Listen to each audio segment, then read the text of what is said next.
देखिए last class में हम लोग नया टॉपिक स्टार्ट किए थे अप्लाइड थर्मोडायनामिक्स का, that is steam turbine. Okay, तो इसमें दो टॉपिक हम आपको डिस्कस किए थे लास्ट क्लास में।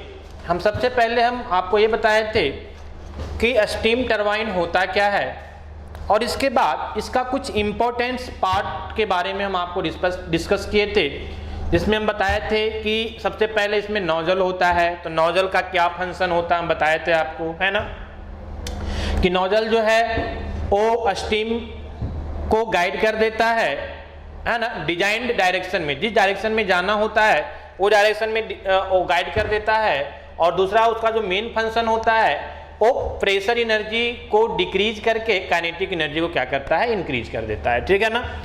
तो इसी तरह से हम और भी बताए थे कि ब्लेड्स होता है, रनर होता है ना, ये सारी चीज को हम आपको डिस्कस किए थे लास्ट क्लास में। क्लियर।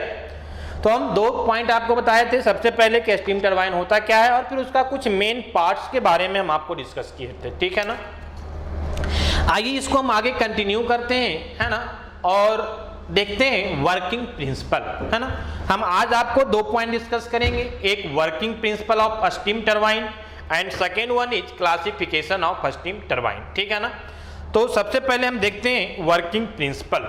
ठीक है, देखिए यहाँ पे ध्यान दीजिए, शॉर्ट में तो हम लास्ट क्लास में भी आपको डिस्कस कर ही दिए थे कि सपोज दैट कि ये मेरा है जो एक टरबाइन है ना, सपोज दैट कि एक टरबाइन है, यहाँ से अगर इन कर रहा है और यहाँ से आउट कर रहा है ना।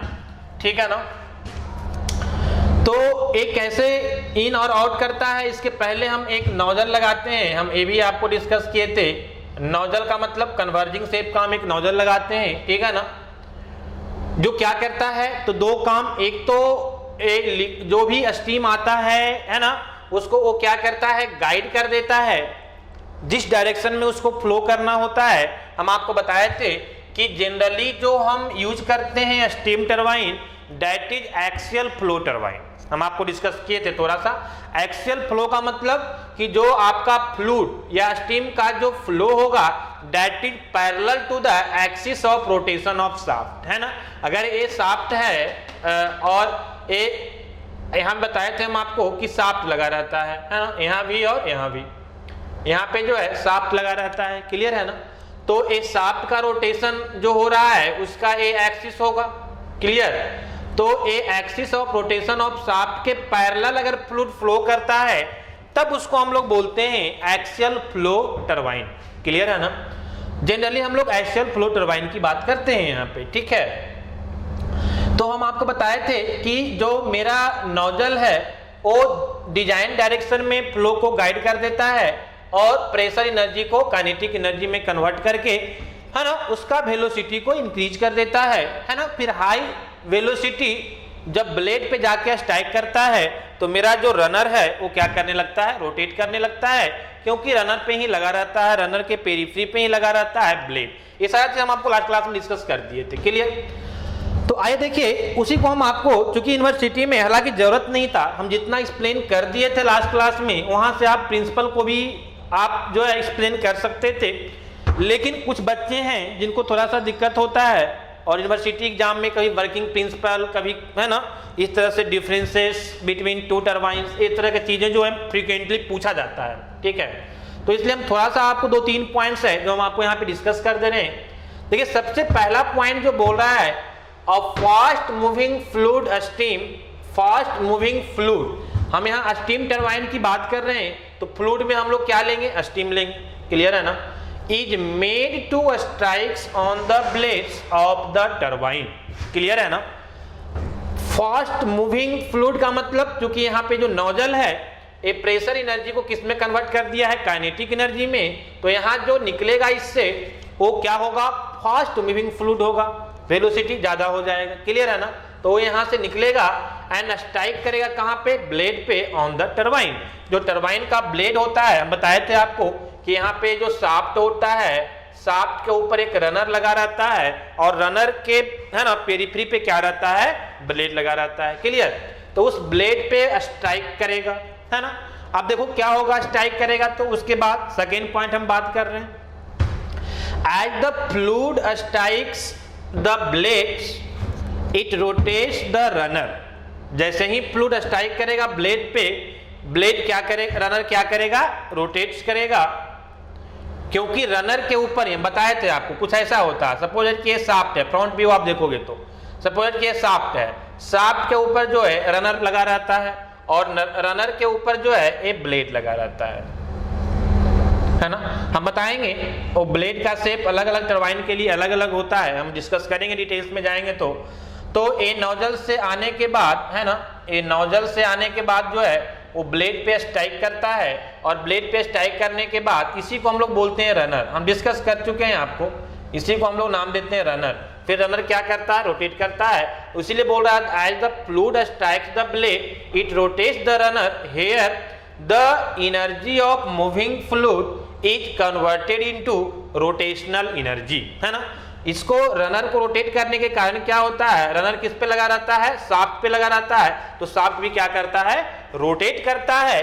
तो मेरा जो है ना moving energy of moving fluid जो होता है, मूविंग फ्लूइड का जो एनर्जी होता है वो कन्वर्ट हो जाता है किस में, रोटेशनल एनर्जी के फॉर्म में। क्लियर है ना, किस में कन्वर्ट हो जाता है, रोटेशनल एनर्जी के फॉर्म में। हम कल आपको बता चुके हैं कि रोटेशनल एनर्जी को ही हम लोग बोलते हैं मैकेनिकल एनर्जी, है ना। मैकेनिकल एनर्जी को हम कल डिफाइन किए थे, कैसे डिफाइन किए थे, तो rotation of shaft any against any load, किसी लोड के अगेंस्ट जो रोटेशन ऑफ शाफ्ट होता है that is known as mechanical energy. तो रोटेशनल एनर्जी बोले या मैकेनिकल एनर्जी बोले, बोथ आर सेम। क्लियर है। तो ये जो मेरा स्ट्राइक करने के बाद, फ्लूइड को स्ट्राइक करने के बाद मेरा जो है ना moving energy of moving fluid जो है वो किस में कन्वर्ट हो जाता है, रोटेशनल एनर्जी में। आप बोल सकते हैं आल्सो इन मैकेनिकल एनर्जी में। क्लियर है ना। चलिए आइए उसके बाद क्या होता है ना। उसके बाद जो है जो नेक्स्ट पॉइंट बोला जा रहा है वो ये बोला जा रहा है कि a generator is coupled with the shaft of the turbine, है ना। जो टरबाइन का शाफ्ट होता है उसके ऊपर क्या होता है, तो एक जनरेटर कपल्ड होता है। क्लियर है ना, on the turbine with the rotation of the runner, runner के रोटेशन के होने के साथ of the turbine the shaft of the generator also rotates and the generator convert the mechanical energy. देखिए हमारी बोले थे आपको कि यहाँ रोटेशनल एनर्जी बोला जा रहा है और यहाँ पे क्या बोला जा रहा है, मैकेनिकल एनर्जी। क्लियर है ना। तो वही बोल रहा है कि मैकेनिकल एनर्जी है ना of the generator also rotates and the generator converts the mechanical energy of the runner into electrical energy. बहुत सिंपल है ना, कि यहाँ तक तो आपको क्लियर है कि रोटेशनल एनर्जी जनरेट हुआ है ना। उसके बाद क्या होता है कि जो मेरा रनर होता है, रनर का जो शाफ्ट होता है उसका एक इंच जो है जनरेटर से लगा रहता है। तो बोल रहा है generator is coupled with the shaft of the turbine, turbine के शाफ्ट के वो कपल होता है with the rotation of the runner of the turbine the shaft of the generator also rotates, है ना। जो रनर रोटेट्स करता है टरबाइन का तो उसका जो जनरेटर का शाफ्ट है वो भी क्या करता है, रोटेट करता है। And the generator converts, generator क्या करता है, तो जनरेटर का फंक्शन होता है ना, कि वो मैकेनिकल एनर्जी को किस में कन्वर्ट कर देता है, इलेक्ट्रिकल एनर्जी में। क्लियर है ना। तो this is very simple principal. कल भी हम आपको बताए थे, डिफाइन किए थे स्टीम टरबाइन को। तो हम बताए थे कि स्टीम टरबाइन क्या होता है, तो एक डिवाइस है जो एनर्जी ऑफ हीट एनर्जी, जो फ्लूइड में हीट एनर्जी होता है at high pressure and high temperature पे, उसको कन्वर्ट करता है पहले किस में, रोटेशन ऑफ शाफ्ट, या फिर बोले क्या, मैकेनिकल वर्क, है ना। पहले वो मैकेनिकल वर्क में कन्वर्ट करता है और फिर वो मैकेनिकल वर्क जो है, मैकेनिकल वर्क का मतलब क्या, रोटेशन ऑफ शाफ्ट, है ना। तो जो रोटेशन ऑफ शाफ्ट जो मैकेनिकल एनर्जी है, फिर जो जनरेटर के थ्रू है वो किस में कन्वर्ट हो जाता है, इलेक्ट्रिकल एनर्जी में। तो ये सिंपल आपका फंक्शन हम कल डिफिनेशन भी बताए थे, वहां भी समझाए थे। And this is the simple है ना working principle of the steam turbine. Clear है। चलिए आइए नेक्स्ट हम बात करते हैं क्लासिफिकेशन ऑफ स्टीम टरबाइन का। ध्यान दीजिए यहाँ पे, नेक्स्ट हम बात करते हैं that is classification of steam turbine. Clear है ना। देखिए ध्यान दीजिए, है ना, आपका जो सिलेबस में है, हम बार बार बोल रहे हैं कि स्टीम टरबाइन को बहुत डिटेल्स में नहीं दिया गया है, लेकिन जो बेसिक पॉइंट्स का रिक्वायरमेंट है, जैसे आपको लिखा है कि आपको पढ़ना है velocity compounding and pressure compounding, है ना, लेकिन डायरेक्ट हम लोग वहां नहीं जा सकते। उसके पहले होता क्या है स्टीम टरबाइंस, क्लासिफिकेशन क्या होता है, वर्किंग प्रिंसिपल क्या होता है, ये सब जानना पड़ेगा, तभी वहां पे समझ में आएगा हमको, है ना। तो हम बात करते हैं क्लासिफिकेशन ऑफ स्टीम टरबाइन का। ध्यान दीजिए यहाँ पे, दिस इज क्लासिफिकेशन ऑफ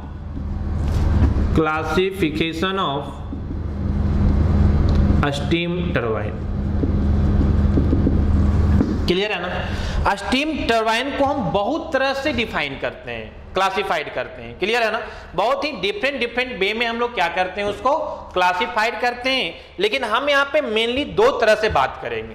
पहला, अकॉर्डिंग टू या on the basis of principle of operation, और दूसरा हम लोग बात करेंगे on the basis of orientation of shaft. Clear है ना। हम क्या बात कर रहे हैं कि और भी दूसरे वे में भी इसको डिफाइन किया जाता है, क्लासिफाइड किया जाता है, जैसे on the basis of direction of flow, जो भी हम बोल रहे थे कि axial flow turbines and radial flow turbines. चलिए आइए हम बात कर रहे थे क्लासिफिकेशन का, है ना। हम आपको डिस्कस कर रहे थे कि जो क्लासिफिकेशन ऑफ स्टीम टरबाइन हम लोग करते हैं, है ना, एक डिफरेंट बेसिस पे हम लोग करते हैं, है ना। पहला जो हम लोग बात करेंगे on the basis of principle of operation. Clear. And second में जो हम बात करेंगे आपको, that is on the basis of orientation of shaft. Clear. हम क्या बोल रहे हैं कि इसको और दूसरे बेसिस पे भी डिफाइन किया जाता है, जैसे like on the basis of direction of flow, axial flow, है ना, radial flow turbine.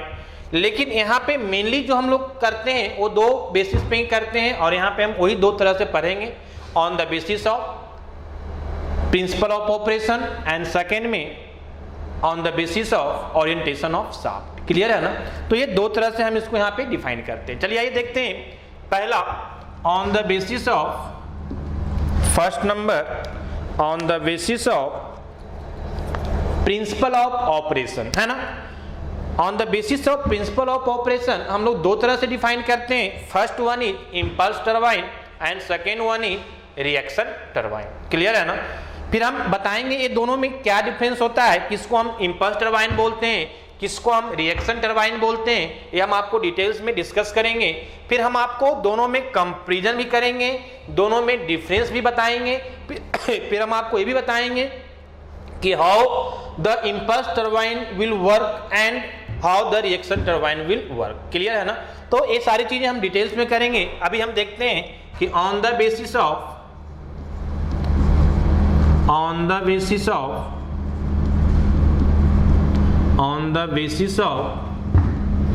Principle of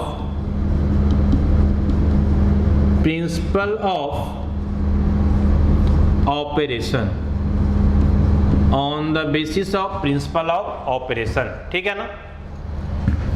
अब देखिए ध्यान दीजिए, on the basis of principle of operation, इसको हम लोग दो तरह से डिफाइन करते हैं। First one is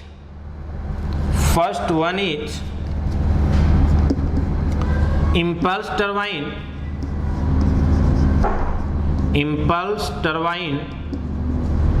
and second one is reaction turbine clear है ना।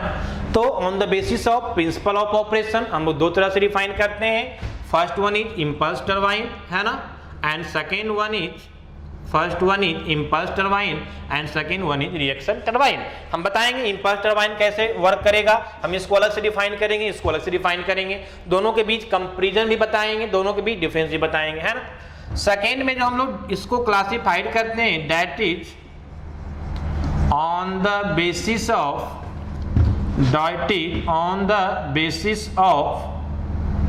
on the basis of orientation of shaft, on the basis of orientation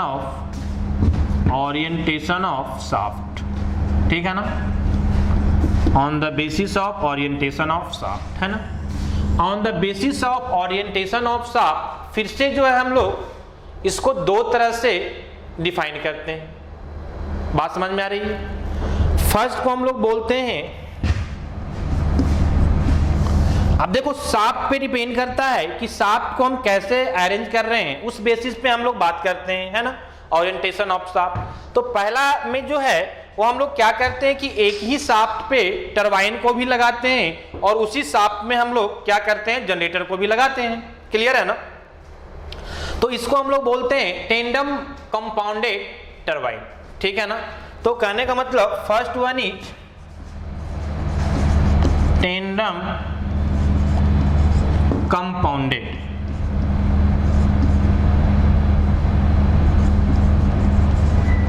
tandem compounded, है ना। और सेकेंड को हम लोग बोलते हैं, second one is cross compounded, cross compounded, cross compounded, cross compounded turbine, cross compounded turbine. First one is tandem compounded and second one is cross compounded. ठीक है ना? आप देखिए, ध्यान दीजिए दोनों में क्या डिफरेंस होता है। तो टेंडम कंपाउंडेड होता है, इसमें हम लोग क्या करते हैं कि एक ही शाफ्ट पे टरबाइंस भी होता है ना। हम वहां पे तीन पार्ट में टरबाइंस को यूज करते हैं, हाई प्रेशर टरबाइन, फिर इंटरमीडिएट प्रेशर और फिर लो प्रेशर टरबाइन। क्लियर है ना? और उसी शाफ्ट में हम लोग फिर क्या करते हैं, जनरेटर को यूज करते हैं। जबकि क्रॉस कंपाउंडेड में हम लोग क्या करते हैं कि जो एक शाफ्ट में वहां पे एक रोटर नहीं, हम लोग क्या करते हैं कि दो रोटर को यूज करते हैं। एक रोटर पे दो टरबाइंस को अलग से लगाते हैं, फिर उसके साथ जनरेटर को ऐड कर लेते हैं। दूसरे शाफ्ट में फिर से टरबाइन को लगाते हैं और उसमें अलग से एक जनरेटर को ऐड कर देते हैं। क्लियर? तो सिंपल हम आपको डिटेल्स में बात करेंगे, इसका डिफिनेशन भी हम आपको लिखाएंगे कि टेंडम कंपाउंडेड में हम लोग कैसे करते हैं और क्रॉस कंपाउंडेड में कैसे करते हैं। हम अभी आपको थोड़ा सा शॉर्ट में बता रहे थे। सिंपल आप ये समझिएगा कि टेंडम कंपाउंडेड जो है उसमें एक ही रोटर होता है, उसी पे टरबाइन और जनरेटर दोनों ऐड होता है। जबकि क्रॉस कंपाउंडेड में दो रोटर होता है ना, दो रोटर, रोटर का मतलब वही रनर, दो रोटर होता है ना, और दोनों में अलग अलग से आपका जनरेटर जो है वो जो है कपल्ड होता है और अलग से दोनों जनरेटर को यूज करते हैं। ठीक है? तो दिस इज द, है ना, फोर टाइप्स हम यहाँ पे भी आपको डिफाइन किए। पहला on the basis of principle of operation, impulse turbine and reaction turbine. Second में on the basis of orientation of shaft, tandem compounded and cross compounded turbine. ठीक है ना? अब इसको हम जो है क्या करेंगे कि पहले हम बात करेंगे इंपल्स, है ना, on the basis of principle of operation, जिसमें इंपल्स टरबाइन है और क्या है आपका रिएक्शन टरबाइन है। तो इसमें हम अब पहले फर्स्ट को हम डिटेल से आपको डिस्कस करते हैं। हम बताएंगे आपको कि इंपल्स टरबाइन क्या होगा, इसका डिफिनेशन लिखाएंगे। सेकेंड, है ना, रिएक्शन क्या होता है, इसका भी डिफिनेशन लिखाएंगे। फिर हम बताएंगे कि दोनों का ब्लेड प्रोफाइल कैसा होता है, क्या डिफरेंस होता है। फिर हम फंक्शन बताएंगे कि कौन सा, है ना, जैसे कि हम इंपल्स की बात करते हैं तो यहाँ पे पहले एक नोजल होता है ना, और फिर एक क्या होता है, मूविंग ब्लेड होता है। जब हम रिएक्शन की बात करते हैं तो यहाँ पे क्या होता है ना, दो तरह का ब्लेड होता है, एक को हम लोग बोलते हैं फिक्स्ड ब्लेड और दूसरे को बोलते हैं क्या, मूविंग ब्लेड। तो ये सारी चीजें जो है ना, फिक्स्ड में कैसे फंक्शन होगा, मूविंग में कैसे होगा, नोजल में कैसे फंक्शन होगा, फिर फिक्स्ड में कैसे होगा, ये सारे चीज को हम क्या करेंगे, डिटेल्स में आपको डिस्कस करेंगे। हम दोनों में डिफरेंस भी बताएंगे कि इंपल्स टरबाइन और रिएक्शन टरबाइन में क्या डिफरेंस है, जो कि जनरली आपको यूनिवर्सिटी में पूछा जाता है ना, लिखने के लिए थ्योरेटिकल पार्ट में। तो ये सारे चीज को हम आपको डिटेल्स में डिस्कस करेंगे, है ना। तो आइए हम इसके बाद जो है उसके वाला पार्ट में हम देखते हैं, है ना, दैट इज नेक्स्ट।